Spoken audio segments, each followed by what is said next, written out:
Choluga haninge, debi choluga haninge, kasanga tapana na mirayo yabo, kabaji ite haninge, debi choluga haninge, choluga haninge, kasanga tapana na mirayo yabo, kabaji ite haninge, owela marwanje bachikopa haninge, bota na marwate bachikopa haninge, kani boba basatambuli haninge.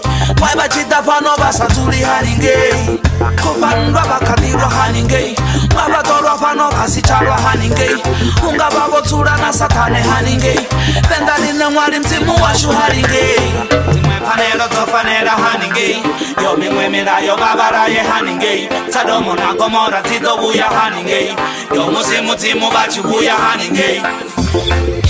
Choluga haninge, choluga haninge, kasanga tapana na mirayo yabo, kabaji ite haninge, choluga haninge, choluga haninge, kasanga tapana na mirayo yabo, kabaji ite haninge, basanga tapana nga mirayo yabo, mila aigo imanga mirayo yabo, basana misebetwa bachini nga mirayo yabo, marivenda bori pa mirayo yabo.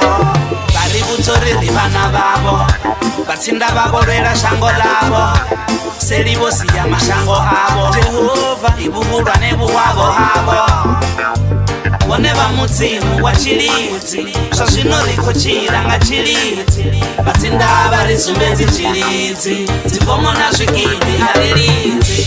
Choluga haninge, Woruga haninge, choluga haninge, haninge ya, na mirayo yabo, Woruga haninge, kabaji ite haninge, Woruga haninge, choluga haninge, haninge ya, choluga haninge, kasanga tapana na mirayo yabo, kabaji ite haninge. Chakati siri tingate, na mamwaro haziteni, zekani nadzo haziteni, lezana nadzo haziteni.